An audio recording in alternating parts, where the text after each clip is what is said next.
오늘의 뜨거운 이슈 시원하게 정리해드리겠습니다. 오늘의 커버 스토리 박상현 아나운서 나와 있습니다. 어서 오세요. 네, 안녕하세요. 박상현입니다. 네, 지금 바깥에 눈이 내리는 거예요? 비가 오는 거예요? 눈이 많이 온다고 하네요. 예. 제가 오늘 새벽에 출근할 때까지만 해도 크게 오지 않았었는데 예. 조금 쌓여 있는 것만 살짝 봤었는데 그래요? 지금 보니까 눈이 많이 오는 것 같아요. 우박이 내린다는 얘기도 있고요. 예. 찬바람도 강해서 평소보다 좀 서둘러서 출근 준비를 그래야겠네요. 하시는 게 좋을 것 같아요. 예, 출근길 미끄럼 사고도 조심해야겠네요. 네, 그렇습니다. 일단 또 날씨도 다시 조금 더 추워지긴 했네요. 예, 예. 서울이 지금 0.5도고 낮에 7도라고 하는데 체감 온도는 이거보다 또 4도 정도 낮다고 해서요. 아. 옷차림도 잘 신경을 쓰셔야겠습니다. 네, 잘 들었습니다. 자, 헌법재판소의 윤석열 대통령 탄핵 심판 선고가 임박했다라는 네. 관측이 계속 나오는데요. 어제 탄핵 찬반 단체의 집회도 이어졌죠? 네, 광화문 안군역 인근에서 평일인 어제도 집회가 이어지는 모습이었습니다. 예. 윤석열 즉각 퇴진 사회 대개혁 비상행동은 어제 오후 2시 광화문 광장 북측에서 정치권과 종교계, 여성 성소수자, 청년 지역 등과 함께 윤석열 즉각 파면 촉구 각계 긴급 시국선언 기자회견을 열었어요. 네. 더불어민주당 등 야5당이 여기에 참여를 했고요. 윤 대통령 파면을 촉구하면서 대형 현수막을 펼치는 퍼포먼스를 한 뒤에 안국역까지 행진을 했습니다. 공동의장단이 열흘째 단식 농성을 이어가고 있는데 오후 7시에는 야5당과 함께 경복궁 동십자각에서 탄핵 촉구 집회가 열리기도 했습니다. 또 진보 성향단체 촛불행동도 같은 시간에 열린송현 녹지공원 앞에서 촛불 문화제를 열기도 했고요. 반면에 헌재 인근의 안국역 5번 출구 부근에서는 자유통일당과 엄마부대 등 탄핵 반대 단체들의 집회가 열렸습니다. 네. 이들은 지난 10일부터 같은 자리에서 철야 시위를 이어가고 있거든요. 예. 태극기와 성조기를 들고 탄핵 각하 이런 구호를 외치기도 했습니다. 윤 대통령 지지자들로 구성된 대통령 국민변호인단도 어제 오전 9시부터 헌재 앞에서 탄핵에 반대하는 입장을 밝히는 릴레이 기자회견을 이어갔습니다. 예. 또 헌재 앞 인도에도 지지자들이 모였습니다. 윤 대통령에 대한 탄핵 각하 기각을 주장하는 목소리를 냈고요. 탄핵 반대 범국민연합은 오전 11시쯤 헌재 인근 현대건설 사옥 앞에서 그리고 자유통일당은 용산구 한남동의 관저 인근에서 오후 1시쯤에 각각 탄핵 반대 집회를 열었습니다. 또 한국예술종합학교 재학생 등도 어제 오후 3시에 종로구 대학로 캠퍼스 정문 앞에서 탄핵에 반대하는 시국선언을 내놓기도 했습니다. 네. 찬반 집회는 오늘도 계속 되는 거겠죠? 네, 그렇습니다. 네. 그리고 어제였습니다. 비상계엄 사태 관련해서 내란 혐의 재판이 처음으로 열렸습니다. 네. 김용현 전 장관 또 노상원 전 정보사령관 첫 공판기일이었죠? 네, 그렇습니다. 김용현 전 장관, 노상원 전 정보사령관 그리고 김용군 전 헌병대장의 첫 공판기일이 서울중앙지법에서 어제 열렸습니다. 혐의 잠깐 좀 짚어보면요. 김 전 장관은 윤석열 대통령과 함께 비상계엄을 사전 모의하고 국회 봉쇄 및 국회 비상계엄 해제 의결을 막기 위해서 계엄군 투입을 지시한 혐의를 받고 있고요. 예. 노 전 사령관은 민간인 신분으로 햄버거집 회동을 주도하고 12.3 비상계엄을 사전 모의한 혐의 그리고 김용군 전 대령은 그 회동의 참석자입니다. 네. 이 3명에 대한 재판이 병합돼서 어제 함께 열린 겁니다. 네, 양측의 주장도 정리해보죠. 네, 일단 검찰은 한 1시간 정도 모두 진술을 통해서 공소 요지를 밝혔어요. 예. 피고인들은 윤석열 대통령과 공모해 국헌 문란을 목적으로 비상계엄을 선포했다라면서 군인과 경찰 5천여 명을 동원해서 국회와 민주당사 등을 점거해 한 지역의 평온을 해치는 폭동을 일으켰다 이렇게 지적을 했습니다. 반면에 김 전 장관 측은 비상계엄 선포에 관한 내용이 사법심사의 대상이 될 수 없는 데다가 검찰에는 내란죄 수사권이 없다라면서 기소가 위법하다고 맞섰고요. 예. 이어서 국회와 선관위에 군과 경찰 투입을 지시했던 건 질서 유지를 위한 정당한 계엄 사무 수행이었다라고 주장을 했습니다. 어제 김 전 장관이 직접 목소리를 내기도 했거든요. 검찰의 공소 사실을 부인했는데 다만 체포조 의혹과 관련해서는 합동수사본부 구성에 몇 시간이 걸릴 거라는 여인영 전 방첩사령관의 보고에 그때 돼야 체포가 이루어지겠구나라고 답했다라고 설명을 했다가 재판부가 그럼 민주당 이재명 대표 등을 체포하라고 말하기는 했다는 거냐 이렇게 물어보니까 바로 아니라고 대답을 그랬어요? 하기도 예. 했습니다. 또 내란 비선 의혹을 받는 노 전 사령관과 햄버거집 계엄 회동 참가자인 김 전 대령도 내란죄 성립 여부에 대해서 김 전 장관과 입장을 같이 한다라면서 혐의를 전면 부인했습니다. 네. 재판부는 이제 다음 주 목요일부터 다음 달 24일까지 4차례 기일해서 증인 신문을 진행하기로 했습니다. 윤 대통령 호칭을 두고도 신경전이 이어졌어요? 네, 호칭을 두고 양측이 공방을 벌였습니다. 네. 검찰이 공소사실 요지를 진술을 하던 중에 윤석열 대통령을 대통령 윤석열 그리고 김 전 장관을 피고인 김용현으로 호칭을 했거든요. 예. 그러니까 김 전 장관 측의 이하상 변호사가 검사 모두 진술을 중단하면서 공소장을 낭독하는 것도 아닌데 장관은 그렇다고 해도 대통령은 국가 원수인데 대통령 윤석열이라고 표현하는 게 맞지 않는다라고 주장을 한 거예요. 예. 그러니까 윤석열 대통령이라고 호칭을 해야 한다는 취지였습니다.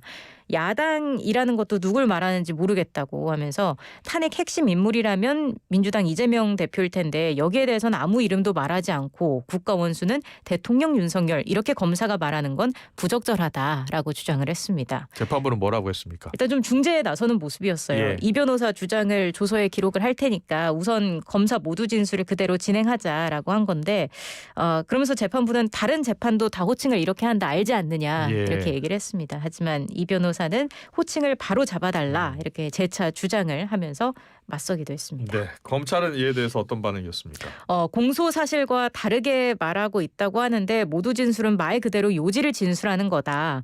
호칭을 예로 들었는데 공소 사실에 기재된 대로 하고 있다. 이렇게 예. 반박을 했습니다. 네. 그러면서 검찰의 공소 요지 진술은 형사소송법상 의무를 이행하는 건데 변호사가 제지하는 거고 이유도 설득력이 있어 보이지 않는다라면서 공소 사실 흐름을 끊으려는 의도가 있는 것으로 오해를 살 소지가 충분히 있는 이의제기이므로 재판부가 소송 지휘권을 행사해 적극적으로 제지해달라고 강조했습니다. 네. 내란 혐의 재판 첫 공판 기일에서 있었던 이야기들 네. 들어봤고요. 이재명 민주당 대표가요. 얼마 전에 민주당이 내놓은 여러 대책 가운데 네. 전세 계약 10년 보장 정책이 있었잖아요. 네. 그런데 바람직하지 않다고 했어요. 네, 이게 왜 나온 얘기냐 예. 조금 한 닷새 전으로 거슬러 예. 올라갈 필요가 있어요. 민주당이 지금 민생 정책을 잇따라 내놓고 있는데 지난주에 전세 계약 10년 보장 추진 구상을 내놨었는데 그게 논란이 된 겁니다. 예. 닷새 전에 당 민생 연석회의가 있었는데 그 당시 연석회의는 상가 임대차 보호법에 10년을 보장하고 있으니 최장 4년인 주택 세입자 보장도 10년까지 늘려달라는 취지로 20대 민생 의제에 포함을 시켰었거든요. 그래요? 예. 이재명 대표가 참석을 하고 축사한 회의에서 발표가 됐다는 점에서 이게 조기 대선용 공약 아니냐 이런 해석도 나왔었는데 네. 그 당시에도 이 대표는 공약이 아니라고 선을 긋긴 했었어요. 그러니까 그랬군요. 그때 이렇게 얘기를 했습니다. 혹시 공약이나 이런 걸로 오해하는 사람들이 안 생기면 좋겠다. 이렇게 얘기를 했었어요. 그래요? 예. 근데 의제 발표 이후에 어쨌든 집주인이나 세입자들의 반발이 쏟아졌습니다. 10년 보장하면 누가 전세를 주겠냐 이런 목소리도 있었고 예. 오히려 이러면 전월세 가격이 폭등할 거다. 예. 이런 반발이 터져 나왔던 겁니다. 그랬군요. 예. 민주당이 전세 계약 10년 보장 정책을 내놔왔고 민주당 대표는 바람직하다. 어떤 결론이 날지 지켜보겠습니다. 네. 공약이 아니라고 선을 그었는데 반시장적 정책이라는 비판이 이어지니까 이 대표가 다시 한번 진화에 나서는 모습이다라는 해석이네요. 네, 이게 SNS에 전세 계약을 10년 보장하는 임대차법 개정은 논의를 거친 당 공식 입장이 아닐 뿐더러 개인적으로도 바람직하지 않다는 의견을 갖고 있다라는 글을 올린 거예요. 실제 추진하기로 한 과제가 아니고 어떤 정책이든 시장 원리를 거스른 채 정책 효과를 달성하기는 어렵다 이렇게 강조하기도 했습니다. 국민의힘 반응은 어떻습니까? 도 넘은 말장난이다 이렇게 예. 비판을 하고 나섰어요. 하민경 대변인 논평을 내고 불과 닷새 전에 민주당 민생연석회의에서 발표된 정책인데 이제 와서 공식 입장이 아니라고 거리를 두는 건 전형적인 이재명식 여반장이다라고 지적을 했고요. 예. 그러면서 이 대표는 그럼 주 4일제와 지역화폐 발행 확대, 대형마트 휴업 공휴일 제한 같은 다른 의제에는 동의를 한다는 뜻이냐라면서 정책을 내놓고 논란이 되면은 슬그머니 빠져나가는 국민을 상대로 한 즉흥 실험을 멈춰라 이렇게 요구를 했습니다. 네. 이재명 민주당 대표가 지금 대장동 민간개발 사업자 재판도 받는데요. 네. 증인으로 채택됐는데 불출석 사유서인데요. 네, 이게 이 재판이 화천대유 자산관리 대주주 김만배 씨, 남욱 변호사 이렇게 좀 대장동 민간업자들의 배임 의혹을 심리하고 있지 않습니까? 예. 앞서 재판부가 지난달에 검찰 요청에 따라서 이 대표를 오는 21일 증인으로 불러서 신문을 진행하겠다고 밝힌 바가 있습니다. 네. 당시 성남시장이었던 이 대표에게 민간업자와의 논의 내용 등을 확인하려고 한 거였는데 이 대표 변호인이 지난 14일, 지난주 금요일에 서울중앙지법 형사합의 22부에 국회 의정 활동 등을 이유로 증인 불출석 신고서를 제출한 것으로 알려졌습니다. 좀 더 구체적으로 보면 그 사유서에는 아는 내용이 없다, 재판 많이 받고 있다, 의정 활동해야 한다 이런 내용과 함께 예. 증인 채택 취소 요청이 담긴 것으로 전해졌습니다. 예, 재판부 입장은 나왔습니까? 일단 이 요청을 받아주지 않기로 했어요. 예. 그래서 재판을 일정대로 열기로 했고요. 금요일에 이 대표가 안 나오면 다음 기일로 넘어갈 수 있다라면서 이 대표의 증언을 듣겠다는 의지를 내비쳤습니다. 네. 잘 들었고요. 우리 어제 집중적으로 다뤘었죠. 민감 국가 지정이요. 네. 그동안 우리 정부가 왜 민감 국가로 지정이 된 것이냐, 이유가 무엇이냐를 놓고서 여야 공방도 이어졌었는데 어제 그렇죠. 외교부가 입장을 내놨다고요. 네, 연구소의 보안 관련 문제가 이유였다라고 설명을 했어요. 예. 그러니까 외교 정책상 문제가 아니라 에너지부 산하 연구소에 대한 보안 관련 문제가 이유인 것으로 파악됐다라고 밝혔거든요. 예. 그동안 미 에너지부의 민감 국가 지정과 관련해서 국내 핵 무장론 확대, 12.3 비상계엄과 탄핵 정국 등이 배경으로 거론이 됐었는데 예. 실제로는 이 정치적 정책적 문제가 아니라 기술적인 문제였다는 게 외교부의 설명이었습니다. 네. 오늘 보도 보니까 미국 원자로 정보가 유출될 뻔한 사건이 뒤늦게 확인됐다라는 보도가 있더라고요. 네, 미 에너지부 감사관실이 미 의회에 제출한 보고서를 보면요. 예. 2023년 10월부터 1년 반 동안 적발한 주요 사건 9건 가운데 맨 위에 한국이 등장을 합니다. 보면 아이다호 국립연구소의 한 계약직 직원이 예. 원자로 설계 소프트웨어를 갖고 한국으로 가는 비행기에 탑승하려다가 적발됐다는 거예요. 그 해당 소프트웨어는 수출 통제 대상이었고요. 네. 연구소 특허 정보에 해당하는 거였습니다. 그럼 그 직원이 이걸 몰랐을까 예. 보니까 아니었던 거예요. 예. 이메일이랑 메신저 기록을 조사를 해봤더니 해당 정보가 수출 통제 대상이라는 사실을 이 직원이 인지를 하고 있었고 외국 정부와 소통한 흔적도 발견됐다고 감사관실이 밝혔습니다. 예. 어느 나라인지는 공개하지 않았지만 한국 정부일 가능성이 커 보이는 거고요. 감사관실은 해당 직원이 해고됐고 보고서가 작성될 당시에 미 연방수사국 FBI와 국토안보국의 수사를 받고 있었다고 덧붙였습니다. 네. 그래서 미국 에너지부가 한국을 민감 국가로 지정한 배경을 공개하지 않고 있는 가운데 이 사건이 바로 영향을 미쳤을 가능성이 지금 제기가 되고 있는 상황인 겁니다. 예. 그런데 미국이 우리나라를 민감 국가로 넣은 거 이번이 처음이 아니었다고요? 네, 1980, 1990년대에도 한국을 민감 국가 명단에 포함했던 것으로 어제 확인이 됐어요. 예.